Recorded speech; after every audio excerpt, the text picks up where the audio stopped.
All right, so we're going to continue. Here's another example. And this example now involves two objects that will be interacting. So whenever we're doing the calculation for some of the quantities here, we have to take both of those objects into account and how they are moving. So let's look at it. A motorist traveling with a constant speed of 15 meters per second passes a school crossing corner where the speed limit is about 10 meters per second. Just as the motorist passes the school crossing sign, a police officer on a motorcycle stopped there, starts in pursuit with a constant acceleration of 3 meters per second square. How much time elapses before the officer passes the motorist, or basically catches the motorist? Much. And what is the officer's speed at that instant of time? And at that time, what distance has each vehicle traveled? All right, so here you can see, right, in this A here, we have sort of like the picture diagram where this is the school crossing sign. And what we do here is we assume this. The car is moving at the constant speed of 15 meters per second, passes the school crossing corner. That means it was moving at constant speed until it reaches that, when it reaches that school crossing sign, and it technically continues moving at that constant speed. So motorist has always a constant horizontal velocity. Police officer who was at rest at where, at that school crossing sign, then starts accelerating pretty much from rest at that 3 meters per second square rate. Now, obviously at some point, we will be then, let's say we can see, right, X as a function of time, we will plot that. Obviously at some point, you can see, right, that brown represents the motion of the motorist, and it's a straight line like that because it's a uniform motion for the motorist. But the police officer is speeding up, so it's accelerating. And remember, this is the shape of the, speeding up to the right. And what happens here is eventually, right, at some point it catches. All right, so now what we're going to do then, we're going to try to understand how to, use those given information to calculate, like, let's say the time it takes for the, police officer to catch the motorist, the speed of the police officer, and so on and so forth. Because technically we know what is the speed of the motorist. It's always going to be 15 meters per second because it has a constant speed. All right, so the way we approach this problem, we have to have two of those given tables. So let's say, let me do two.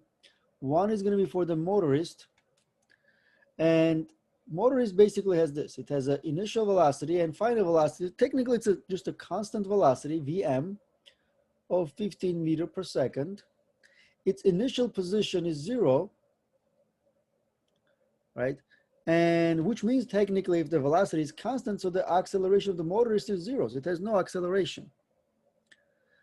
So what we get here is, let's say what we want to find is basically how long does it take? Because one of the things we have to understand here is the time it takes for the motorist to get from the crossing sign to where the officer catches, that time is exactly the same because timer starts exactly the, same instant for both of those as soon as the motorist passes the, school crossing sign. So then this is the police officer. And this is basically what's given to us for the police officer. And we know that police officer starts from rest. So the initial of police is 0. Let me do it like this. The initial for the police officer is 0. We know that police officer, again, starts from this position, x initial equals 0. And it has an acceleration of 3 meters per second square. All right, those are the given information. So what we want to find here is time. So time for the motorist, time for the police officer. Then we want to also find x final for the motorist and x final for the police officer and final velocity for the police officer. Those are the things that, we want to find. All right. So one of the ways we can solve this problem is to understand that when we're dealing with two things that sort of like interacting like this, there are some quantities that are same for both of them. That means this is being our x initial, it's same for both of them. And let's say as the motorist moves, let's say from x initial to some x final, then police officers then also move, but speeding up. And then eventually they're gonna both meet at this x final position. Well, what it means is that this displacement delta x that we're gonna have for the motorist, well, it's exactly the same displacement as for the police officer. This displacement is exactly the same for both of them, all right? But one thing we have is this. We also have different type of motion for each. Motorist has a uniform motion. Police officer has a non-uniform motion because it's speeding up. So remember then, if I have this left side representing the displacement for the motorist, the equation for displacement if the object is moving at uniform speed is just velocity times time. Remember, that's the one equation, right? Velocity of the motorist times of the motorist. Then this is equals to the displacement for the police officer. But police officer displacement has to be represented a different way because it's a non-uniform motion. So we have to look at in terms of which kinematic equation we can use to represent delta x for the motorist, for the police officer. And that ends up being the kinematic equation too, because we don't have the final velocity of the motorist and we want to find the time, and the only equation where the time is unknown and we don't need the velocity final is the equation 2. That means this is equals to initial velocity of the police officer times time plus 1/2 acceleration of the police officer times time squared. Okay. Now what we end up with this, Vm times Tm equals, remembering that police officer has no initial velocity, so this is 0. So we end up then 1/2 acceleration of the police officer times time for the police officer squared. All right, now this is then the equation that we have. So one of the things we also can see from here is this. The displacements are the same as we talked about, but also so is delta t for both of them. Time interval, because how long it takes for the motorist to get to x final, well, it's exactly same time for the police officer, because police officer starts exactly same time as the motorist passes that school crossing sign. That means Tm is equals to Tp. That means this equation becomes, let me write it here. So this becomes velocity of the motorist times time equals 1/2 times acceleration of police officer times time squared. From here, then I can cancel the time, from both sides, one. And then what I have here is then I can rearrange, then becomes 1/2 APT equals velocity of the motorist.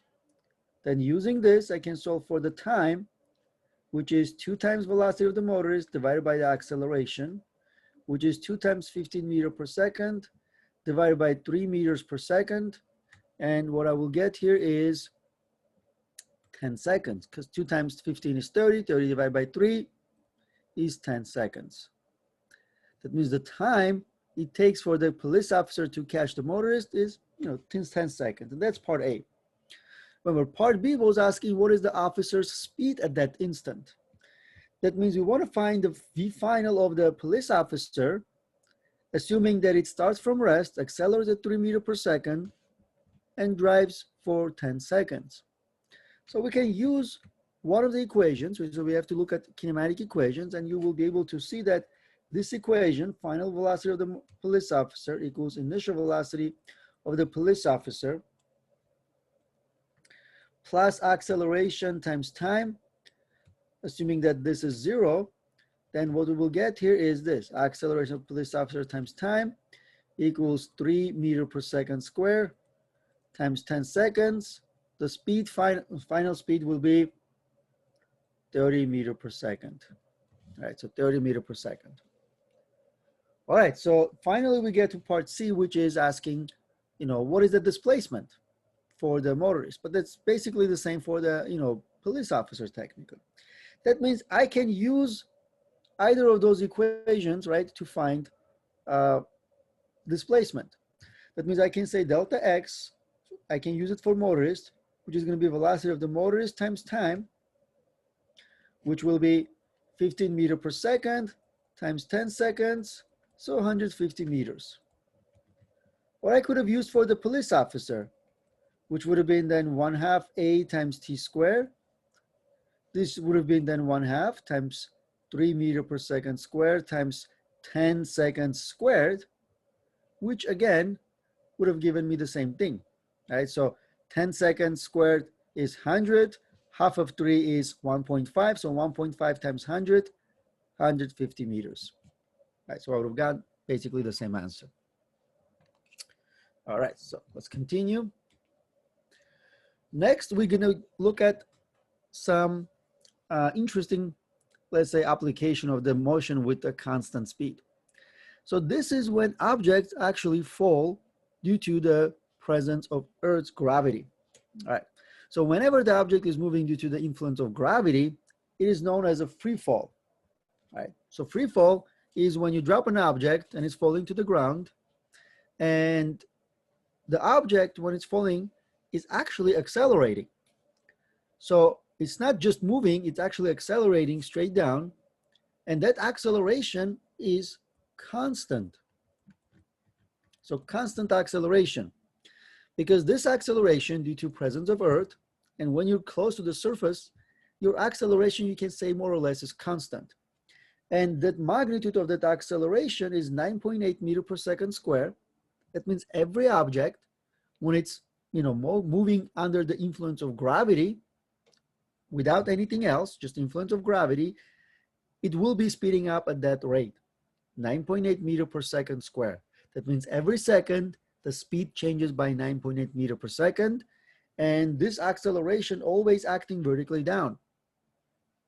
Now, most of the time, if you right now drop an object, the acceleration will not be 9.8 meter per second square. That's because air molecules will be affecting the motion of the object. But if we can remove the air, air molecules, or we have, like, let's say, an object that is, relatively heavy and compact, like, I don't know, like an apple or, a ball or something like that, technically the acceleration can be close to 9.8. But for example, if you drop a feather will not be going straight down with 9.8 acceleration. But if you have an experiment like in this image, right? If you have an experiment where it's, you're doing this experiment in vacuum, in the absence of air resistance, dropping an apple and a feather will give you exactly same rate of acceleration, same rate of change in speed. So both of them will hit the ground exactly same time. So let's say if you do this experiment on the moon, where there are no air molecules, both of those objects will hit the ground exactly same time. Now, this acceleration, as I mentioned, is constant, which means that we can use those kinematic equations, because those kinematic equations work when your object here is moving at constant speed. At constant acceleration. And this acceleration is fixed for us. That means we're considering a motion. So this free fall is a motion with constant acceleration, but where acceleration is fixed, is untouchable. We cannot change it. And it's a vertical acceleration, and this is equals to acceleration of the free fall. But because it's constant, we give this lowercase letter g. G for gravity, right? Lowercase g is then acceleration due to gravity. We're going to learn that gravity is a force. This acceleration due to gravity is the effect of that force. G is not the force. G is the effect of the gravity as a force on objects. Now, G itself is 9.8 meter per second square. That means you always assume that G is the magnitude of the acceleration. Then one thing you can say here is that A free fall is equals to negative of G, because G itself is 9.8 meter per second square, and the negative gives you in which direction this acceleration is acting, which is always straight down. That means if you start an object from rest and let go, then right away, it experiences the acceleration and it starts speeding up straight down. That's why the graph, this graph of velocity versus time, you have objects speeding up at the constant rate, and it's a negative velocity. So that's why the graph looks like that, because every second velocity changes by 9.8, but in a negative direction. So if you start from 0, from rest, 1 second later is negative 9.8. 2 seconds later is negative 19.6. 3 seconds later, negative 29.4, because it increases by 9.8 every second. All right, so let's then look at some examples. So remember, whenever you have a free fall, you have to assume that object is moving just due to the Earth's gravity. That means we're not considering anything that can have engines or something like that. When the rocket is moving, it doesn't move through the, only due to effect, or effect of gravity. It has its own engine, so it propels itself upward and things like that, and it can actually maintain upward acceleration. But for example, if you're jumping, so when you jump, you give yourself initial velocity to jump, but then as soon as your feet, let's say, leave the ground, then the gravity is acting on you, and since your motion is up, but acceleration of gravity down, you then slow down as you're moving up, because velocity and acceleration vector in opposite direction, so you slow down. You slow down until eventually you stop at the highest point, and then you start speeding up down. In that case, since you're moving down, acceleration is down, you start speeding up on your way down. So that's kind of what we're going to be exploring here. So we have an African antelope known as a springbok, will occasionally jump straight up into the air, a movement known as a prank. The speed when leaving the ground can be as high as 7 meters per second. That means that's how fast it can propel itself. So if springbok leaves the ground at 7 meters per second, how much time will it take to reach its highest point? And how long will it stay in the air? And when it returns to Earth, how fast will it be moving? So those are the things basically we want to find. So let's do this. Let's make a simple picture. So here's the springbok. And what we're going to say is that it gives itself an initial velocity in a vertical direction, right, of 7 meters per second. Right. Now, obviously, we say that there's an acceleration at all times straight down, ay equals then negative g. So since velocity is up, acceleration down, they're opposite directions, the springbok is going to start slowing down. So it's going to, start slowing down. So it's going to slow down, slow down, slow down until at some point it stops. So this is basically y final, you can say, right? Or you can say y maximum highest, altitude.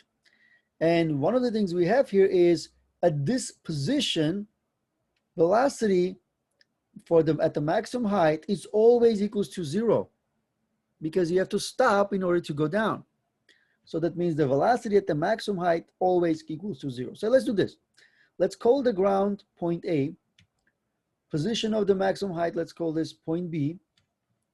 That means whenever it's going from point A to point B, and point B happen to be the maximum height, then you can say, it goes to the point B and stops there.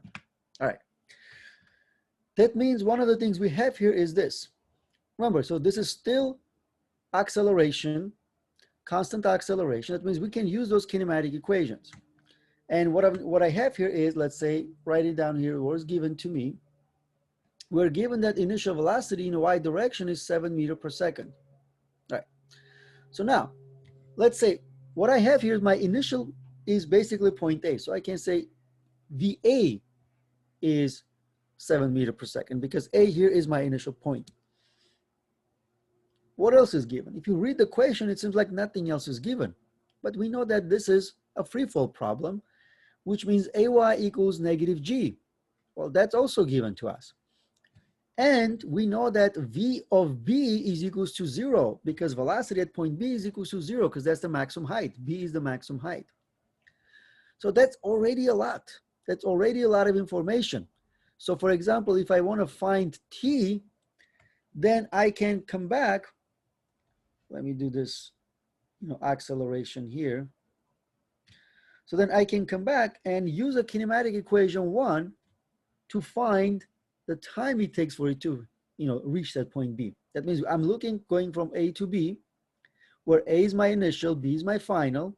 So then equation 1 says final speed, that means speed at B, equals initial speed, speed at A, then plus acceleration, vertical acceleration times time, because it's a vertical motion.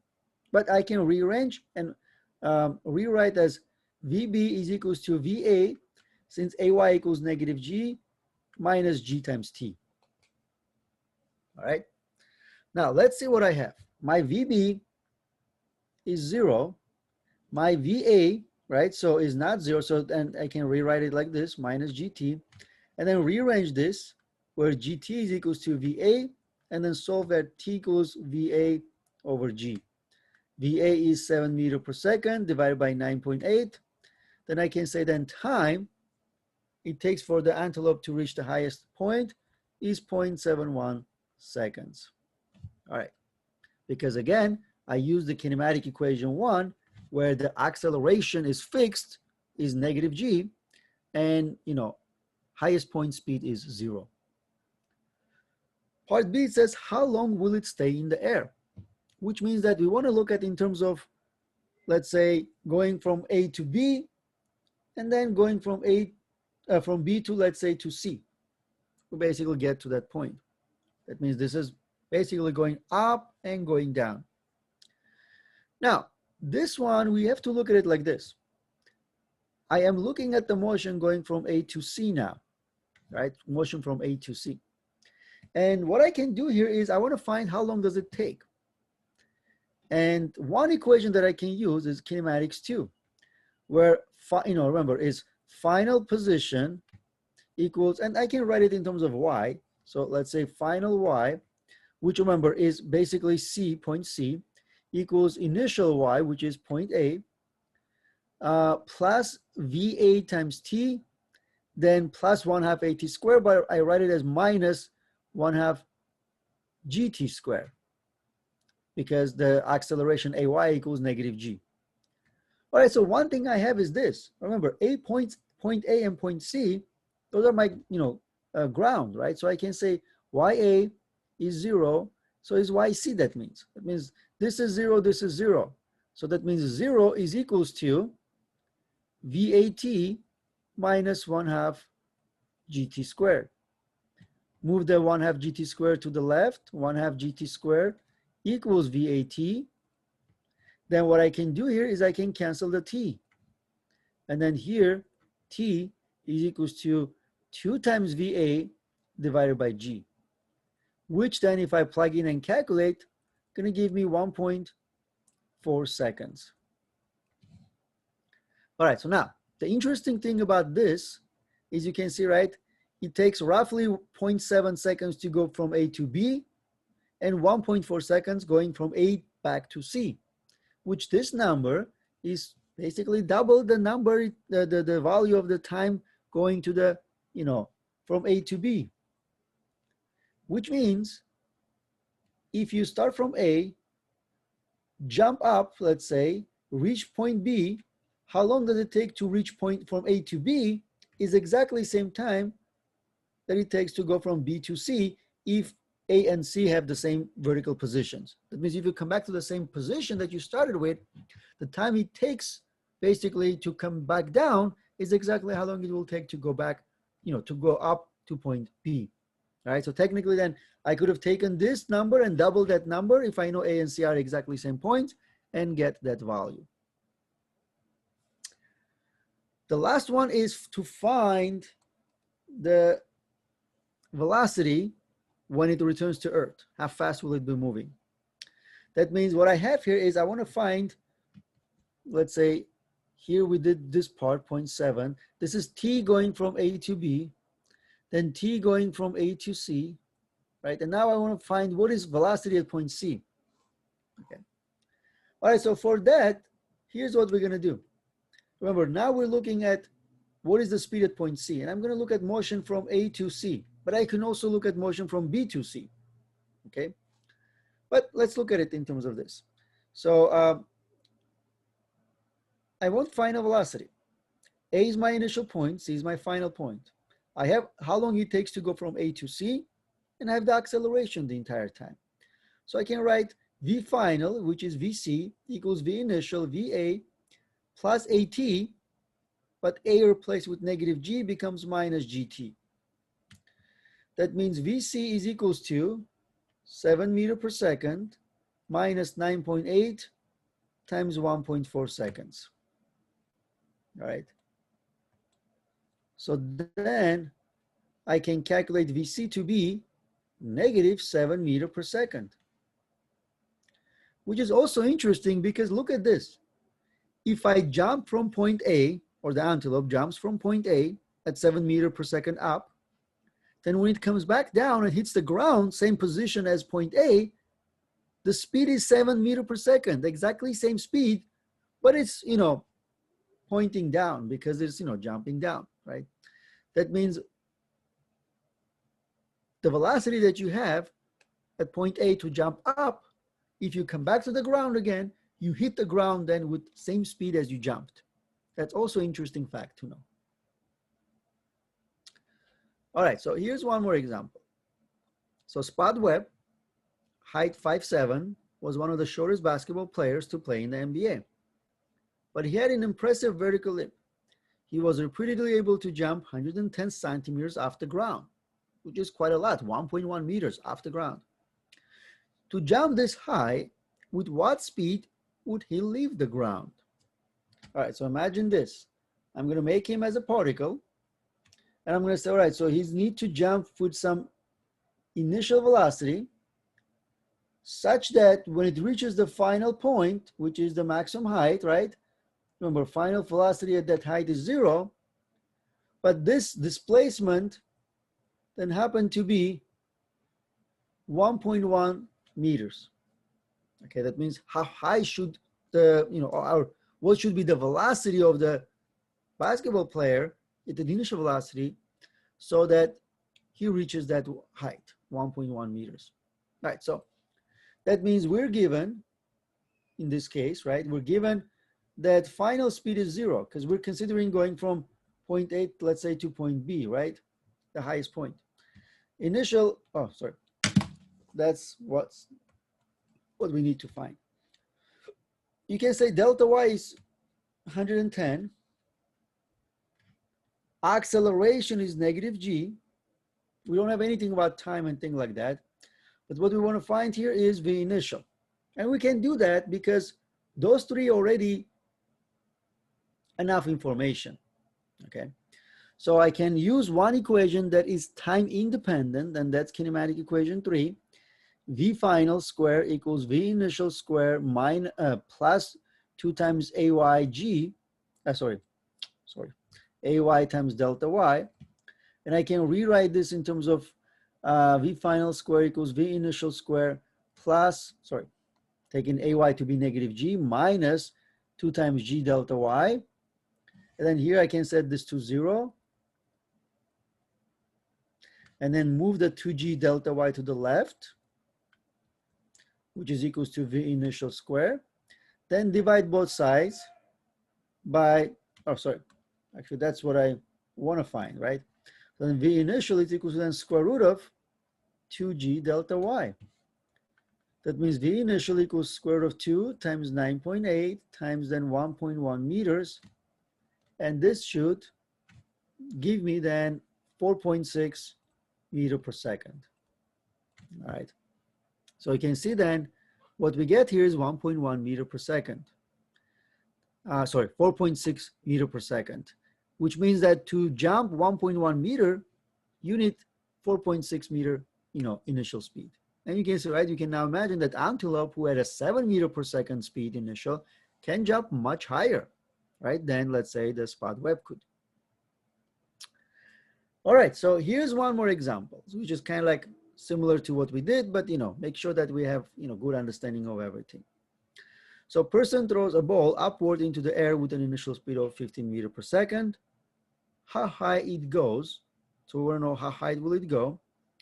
And again, what we have here is, we are given, right, initial velocity of 15 meters per second. We know that, let's say at point B, so let me put this, VA, point A. So then VB is 0 and AY is negative G. And how high it goes means we want to find delta Y, right? So given those information, right, then I can solve for delta Y by using the, let's say the equation, for example, or kinematic, kinematic equation 2. delta y equals v initial, which is VA times t. Oh, never mind, I'm not given the time here. So, but there are a number of things we can do, right? So let's say I can use kinematics 3 this time. V final square, which is at point B, equals V initial square at point A square, minus 2g delta y. Here I have everything. Rearrange this. 2g delta y equals VA square minus VB square. And then delta y equals VA square minus VB square divided by 2 times g. Here, this guy here is 0. Then delta y is equals to 15 meter per second square divided by 2 times 9.8. And I can calculate this, right, to find the delta y. So 15 square divided by 2 times 9.8, I get 11.5 meters.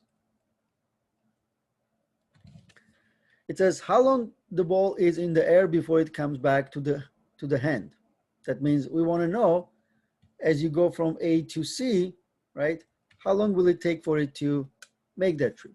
All right, so we use that same thing, right, where we use YA equals YC plus VAT minus 1/2 GT squared. Again, setting those two to be 0. We say then 0 is equals to VAT minus 1/2 GT squared. Then 1/2 GT squared equals VAT. Cancel this time, and then solve for T to be, 2 times VA over G. That means the time will be 2 times 15 divided by 9.8. So 3.1 second. All right, so that's for part B. Now, how much time it takes to the ball to reach the highest maximum height? Well, remember, if I find the time it takes to go to B and come back to C, which is 3.1, the time it takes to reach the maximum height will be exactly half of that. So that means this will be time from A to B will be then 1.5 seconds, 1.53 seconds, let's say. All right, so that's what we have. And it says, what is the velocity of the ball when it returns to the thrower's hand at point C? Well, just like we talked about with the antelope, if you go up with initial velocity of 15 meters per second, you're going to come back down with a final of negative 15 meters per second, right? Because if you catch from the same position, final speed is exactly same as initial speed, but just the directions are opposites. All right. Other things we can talk about here is when object going down an incline. So motion on an inclined plane. Okay. So for this type of motion, what we do is this. See, this is the surface, this is the ground, but we have an incline, and this is the incline angle. Now, object starting from here, some position, and then going down. See, if I have the coordinate system like this, then this coordinate system makes my motion as two-dimensional because it's going down like this, right? It's a two-dimensional motion. So what we do, we change it. We tilt our coordinate system such that my y-axis is perpendicular to the surface and my x-axis is parallel to the surface. And in that case, object going straight down along my only x-axis, which is a one-dimensional motion. All right, so let's do this then. Use then, again, this axis like this. So one of the things that you can see is this. If this is my x and this is my y, see when it's going down, object going down on a, let's say, smooth surface, assuming that there is no friction, nothing, it's a frictionless smooth surface, then this black going down due to the gravity. That means there's an acceleration, a free fall, which is pointing straight down. All right, but this is a vector, so we need to break it down into components. So this will be then one of the components. This will be another component, which is parallel and perpendicular components of the acceleration. And we can see that AT in this case is 0 because object is not moving perpendicular to the surface. It's only moving parallel to the surface. So then this parallel acceleration is what is actually can be used to figure out the motion. That means the object going down the incline, which is parallel to the surface, and it's speeding up because of this parallel to the surface acceleration component. This was actually first, discovered by Galileo. He did experiments where he was able to figure out that object is basically going down an incline, on a smooth incline.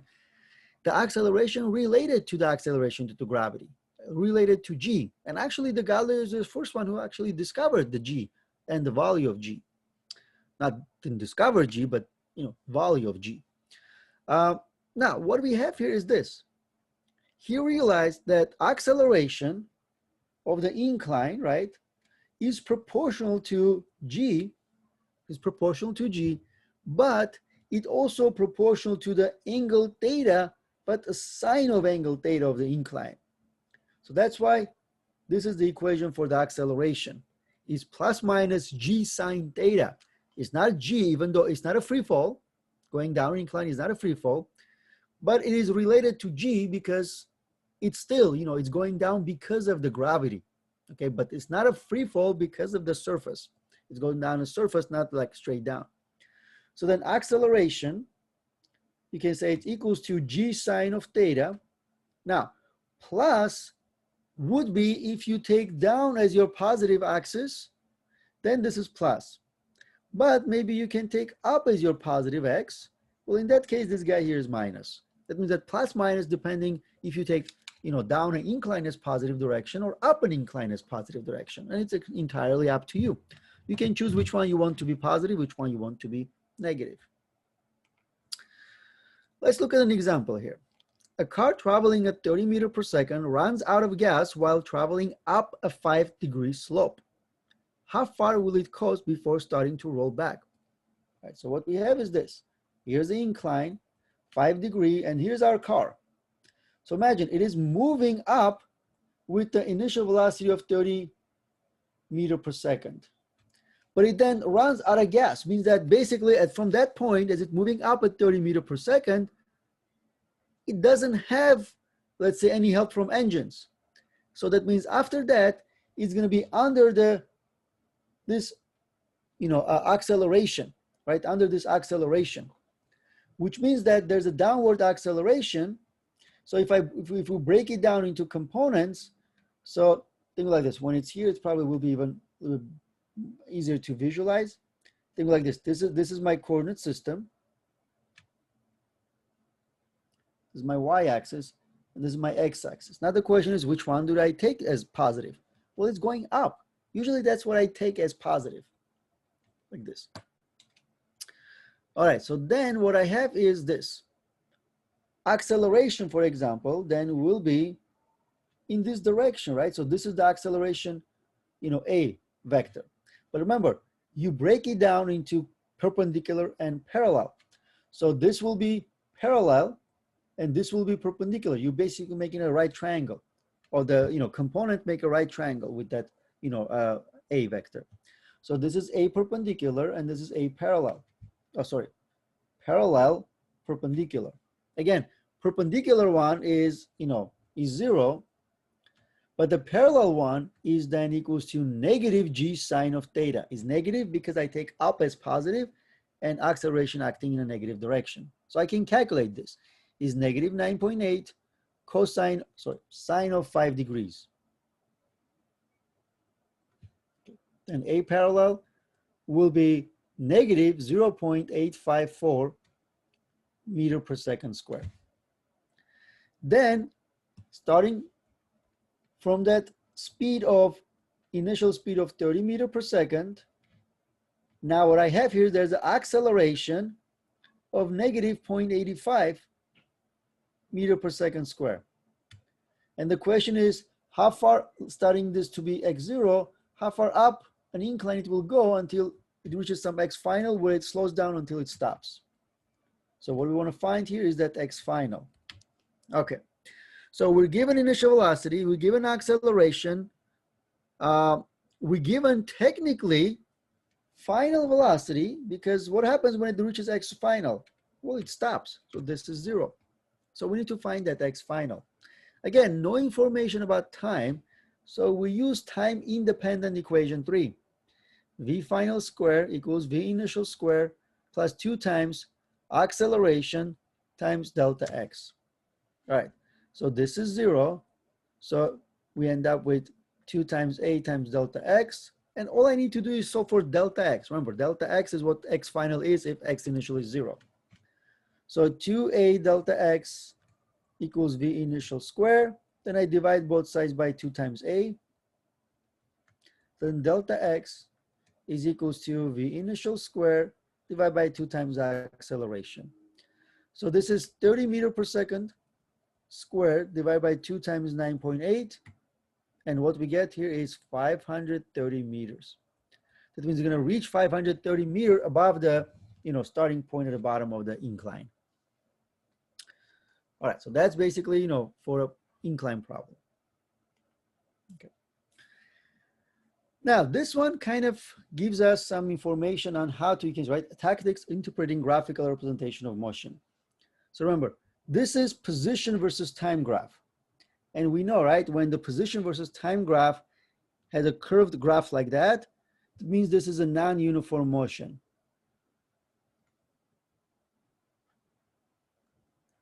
Okay, that means what I can do here is I can then find the slope at all times and then use that to find velocity versus time graph. All right, so velocity versus time. For example, see here at t equals 0, I have positive slope. So that's why at t equals 0, I have some initial velocity, positive initial velocity. But then the velocity decreases until it's 0. That means the graph should go from initial velocity to 0. Okay, so it goes down like this, because when I reach this position, my velocity should be 0. And then I'm steadily decreasing. But then after that, I'm increasing, but I'm increasing such a way that I'm moving to the left because all of those slopes are negative. So this is how you increase going to the left. This is increasing negative direction. Okay. Now, what do we do with this? We take the velocity versus time graph and then use the slope of that line to find acceleration. And you can see, right, acceleration everywhere is negative and it's constant. So acceleration versus time will be some negative value, and it doesn't change as a function of time because it's a straight line for the velocity versus time graph, which means we're dealing with a constant acceleration. All right, so you can see, right, the figure shows a realistic velocity versus time graph for a car leaving a stop sign. The graph is not a straight line, so this is not motion with a constant acceleration. We were always using the velocity, acceleration is to be constant for up to now because, it's easy to set up those kinematic equations and work with them. But in a realistic, real life situation, the velocity is, acceleration is not constant. So that means one of the things we will see here is velocity is not a straight line like that, but it's also a curve like this, which means the acceleration, which is the slope, will also change as a function of time. So think like this, when you're just starting, you hit the accelerator very hard, so you start moving, but then you slowly, kind of like, lightly remove your foot from the accelerator, right? So that means that's why the acceleration kind of, decreases, because once you reach, like, let's say 30 miles an hour, 40 miles an hour, you kind of, move at that speed. You don't accelerate anymore. So that's why one thing we can do here, we can use the acceleration as a instantaneous acceleration as a derivative of velocity with respect to time. That means it's dv dt. And this will be then the slope of the velocity versus time graph. That means if I want to know acceleration at that time instant of time, I do a slope, tangent slope, find the acceleration by finding the slope of that line. Here, you can see, right, different slope, different acceleration at that time. So that means I'm looking at instantaneous acceleration. That means slope of the velocity versus time graph is my instantaneous acceleration. Now, suppose we know an object's velocity to be v initial at an initial time ti. We also know the acceleration as a function of time between t initial and some later time t final. So even if the acceleration is not constant, we can divide the motion into n steps of length delta t, in which it is approximately constant. So basically simplified. In the limit when delta t approaches 0, we can then compute the final velocity using this equation, because in a way what we have is this. You have dv dt equals a, multiplied both sides by dt, so move it from here, and then integrate both sides. So this is V initial to V final. This is T initial to T final. The left side gonna give me V final minus V initial if I integrate that. The right side is just basically an integral of A dt. So then if I move the V initial to the other side, then I end up with this equation, which is basically that's what we have over there. That means what you can do here is you look at this equation, which is in a way that kinematic one, right? V initial equals V final equals V initial plus AT. But what I'm saying here is that A is not constant, but it can vary, between this T initial and T final. So then the time becomes basically dt, and I pretty much integrate that. That means you can integrate this to get the final velocity if you have a non-constant acceleration. If you have a constant acceleration, then this integral of A dt just becomes A times t. All right. But if it's not, you will end up using this equation. And here's an example, with non-constant acceleration. So let's say Sally is driving along a straight highway in her 1965 Mustang. At t equals 0, when she is moving at 10 meters per second in a positive x direction, she passes a signpost at x equals 50 meters. Her x acceleration as a function of time is ax equals 2 meters per second square minus 0.1 meter per second cubed times t. All right, so that's acceleration function. You can write acceleration as a function of time. What we're going to do here is this: find her x velocity, vx, and the position x as a function of time. All right, that means if the acceleration changes as a function of time, so will velocity change as a function of time. So will position change as a function of time. And we want to use this acceleration function to derive the other two. All right. So to do that, we have to, let's say start with Vx, remember the V final x equals V initial x. And remember, we assume that there's a 10 meters per second, right? At that instant at t equals 0. So that means V initial x is 10 meters per second. Then this is plus the integral from t initial to t final, right? Then ax dt. Okay, so this is what we have. But what we do here is this: we know that initial time is 0, and what we want to do, remember, just some kind of, as a function of time. That means this is some, later time t. All right, so then what we end up with this equation is, t initial, now we already know is 10 meters per second, then plus, then integral from 0 to t. Well, what is a? Well, a is 2 plus 0.1 times t. I'm just going to ignore units for now, but, you can write, well, let's not ignore the units. Meter per second square minus 0.1 meter per second cube times t, because it's important not to, then this is dt. So V final x is equals to 10 meter per second plus, then we start integrating. So then if I'm integrating this term ends up being 2 meter per second square times t, then minus 0.1 meter per second cubed, then this becomes basically t squared over 2. All right, so t squared over 2. So this is basically what I have. Remember, this is from 0 to t, so that's my final answer for that. That means this is v as a function of time. Next, I will need to then find position as a function of time. And I already given that equation for you guys. Remember, x final equals x initial plus then the integral from 0 to t vx dt. Well, this is then x initial, which was 50 meters, plus then this is integral from 0 to t, and this whole thing over here, 10 meters per second plus 2 meters per second squared times t minus 0.1 meter per second cube times t squared over 2. This whole thing then dt. All right, so let me see if I have room on the other page. Yes. All right, so that means if I rearrange things, right, in integrate, I'm going to get this. X final equals 50 meters plus 10 meters per second t plus 2 meters per second square and if I integrate, it becomes t squared over 2, then minus, then remember I had 0.1 meter per second cube over 2, I already had that, right? And then t squared will give me then t cubed over 3. Okay, so technically then I can combine those into 6, 1/6. And this is then the position as a function of time. Right, so that's what I will get. Okay, that means that will be my position as a function of time. Okay, so if we go back, that was basically part A. Part B says, when is her x velocity greatest? All right, so then you can say then velocity is greatest. That means we have maximum velocities, right? V max is when basically it's speeding up, speeding up, speeding up, speeding up until it stops speeding up and starts slowing down.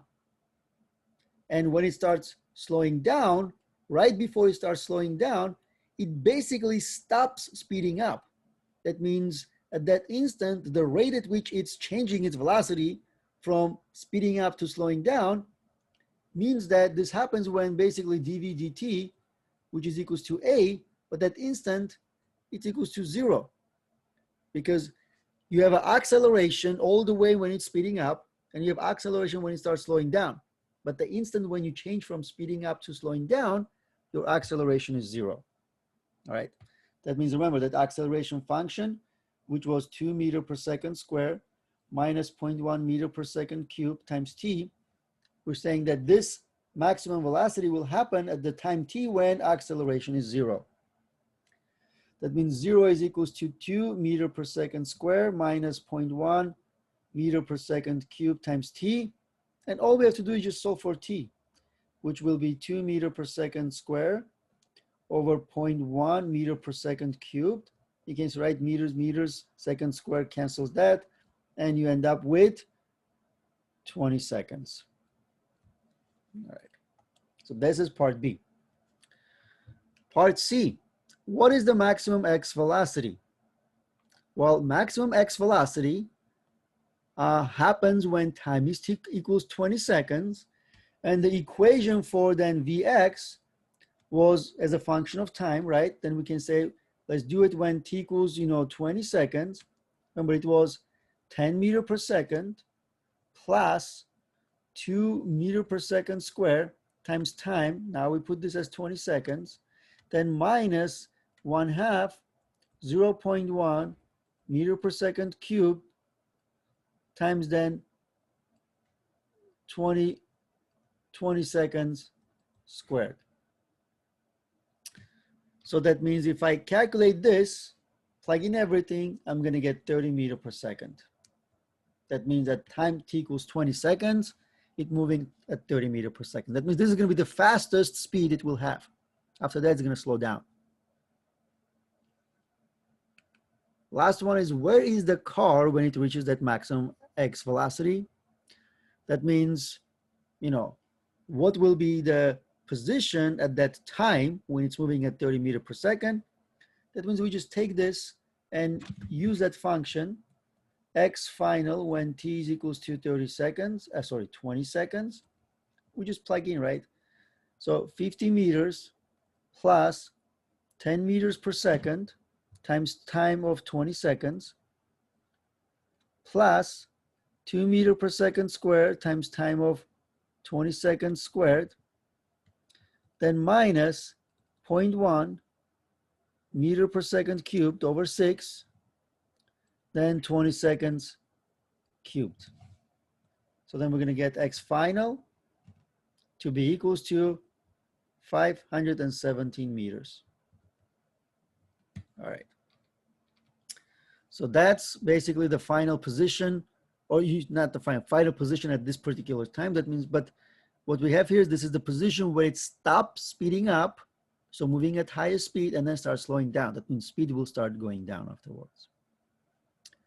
All right, so that's it for our chapter